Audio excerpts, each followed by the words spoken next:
দেশে খাম্বা আছে, কারেন্ট নাই, চুলা আছে, গ্যাস নাই, পরিমনির জামাই নাই, নরেন্দ্র মোদীর বউ নাই, কর্মী আছে, আফা নাই, কাউয়া আছে, কাদের নাই, ট্রাক আছে, বালু নাই, খাইরুল দেওয়ানের জনপ্রিয়তা আছে, পদ নাই, মিরাজ আফ্রিদির হাত নাই, হিরো আলমের ভাত নাই, এডলফ খানের বিচি নাই, রোনালদোর বিশ্বকাপ নাই, আর্জেন্টিনার 4 স্টার নাই, ব্রাজিল সাপোর্টারদের শরম নাই, শেখ মুরসালিন খেপ খেলে, টুকাই মামুন জেলে, গাজী নজরুল ইসলাম বট, রিপন মিয়া খাইছে কোট, পুরুষ মানুষের আসল শত্রু নুনু, বাংলাদেশে বিনোদনের শেষ নাই কোনো। অন্যদিকে কারেন্ট না থাকায় বাজারের চিপায় 15 বছরের কচি তরুণীর সাথে আন্দাগুন্দা বাইরাবাড়ি করার সময় এলাকাবাসীর হাতে রিপন মিয়া খাইলো কট, 5 লক্ষ টাকা জরিমানা দিল, হা হা, এটাই বাস্তব। এদিকে 24 ঘন্টায় 72 বার কারেন্ট না নিয়ে বাড়িতে এসে মিটারই খুলে নিয়ে যাওয়ার অনুরোধ করলো এলাকাবাসী।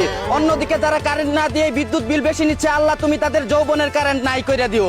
এদিকে সপ্তাহে 7 দিনের মধ্যে 2 দিন মানুষ কটকায়, 2 দিন টুকাই মামুল বউ পিটায়, 2 দিন দেশে আন্দোলন চলে, আর বাকি একদিন শুক্রবার সবাই ছুটিতে থাকে। অন্যদিকে 27 বছর বয়সে 27 বার বিয়ে করে 27 বারও ডিভোর্স দিয়ে সফল কাবিন ব্যবসায়ী হিসেবে গিনেস ওয়ার্ল্ড বুকে নাম লেখালেন তনামিকা নামের এক ভুসকি মাতারি।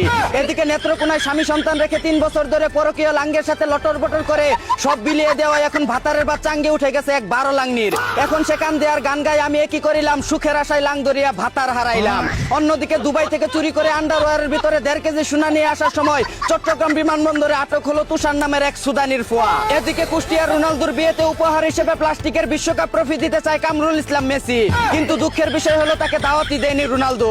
অন্যদিকে স্ত্রী সন্তানদের জন্য 12 বছর প্রবাসে থেকে মাথার গাম পায়ে ফেলে টাকা পয়সা উপার্জন করে তাদের সকল আবদার পূরণ করার পর এখন অসুস্থ হয়ে যাওয়ায় রাস্তার পাশে ফেলে রেখে গেল স্ত্রী সন্তানরা। আসলে পুরুষ মানুষের জীবনটাই এমন, দিতে পারলে বেশ, না দিতে পারলেই শেষ। এই ছিল কারেন্ট না থাকা দেশের আন্দাগুন্দা খবর। চাইনা থেকে আগত মিস্টার চুদলিং পংকে সাথে নিয়ে আমি ছিলাম চিন্তা করো মজিবর। শুনছিলেন আপনারা আবাইত্যা টিভির দুঃসংবাদ। এতক্ষণ সাথে থাকার জন্য ধন্যবাদ। ভিডিওটি ভালো লাগলে উড়াদুরা শেয়ার করে দিন। বিনোদনকে বিনোদন হিসাবে দেখুন। ঝাঁকানাকা পেজটি ফলো করে রাখুন।